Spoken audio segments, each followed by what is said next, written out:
Guys, good afternoon, and for today's video, andito tayo sa aking mga alaga. Ayan po, yan yung maliliit ko. Ayan, kumakain na po sila. Nasa 5 days na po. Ayan, tuturuan ko na sila kumain. Tapos itong 6, ayan, malakas na rin sila kumain. 1 month na sila. So bukas ililipat ko na sila sa kanilang pigpen doon sa kabilang area.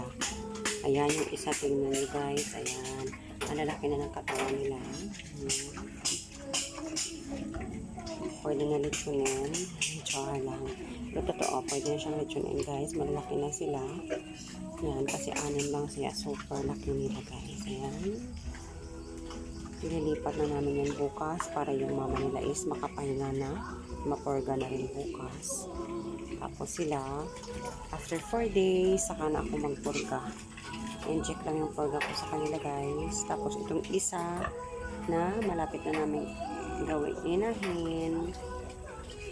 Purga na rin siya kanina. Purga kami sa kanya. And then, ayan, nagre-release na yung ano niya, oh. Okay, malapit na siya magpabulog. And then, ito sila. Ayan. Malaki na nila guys. 31 days na. So, ilipat na namin ito. Bukas na lang namin sila ilipat kasi kanina ano pa ako, general cleaning ako doon sa kanilang pigpen. So ayan, tapos ito itong 30 na piglet ko pala guys, nabawasan ng isa kasi nung 2 days, 1 day yung asawa ko nagbantay, ayun, naipit ng mama pig niya yung isa, kaya namatay. Sayang nga pero okay lang, ganyan talaga. Yan, ang lulusog na nila yung iba doon sa kanilang tutulog siguro. Ayan, tingnan natin.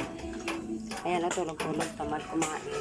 Ayun, tulog pala sila guys. Ayan, binibigyan ko na rin ng pagkain yan sa ibaba para anytime.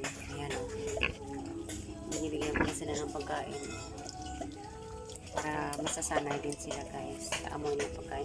Iba kumakain na rin para masanay lang talaga sila. Yan. Yung iba nandun na pasyal-pasyal sa mama.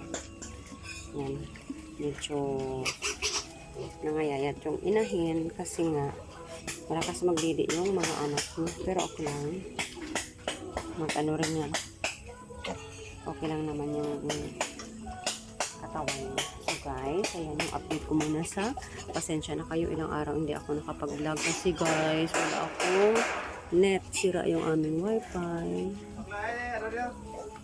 Thank you guys, bye bye.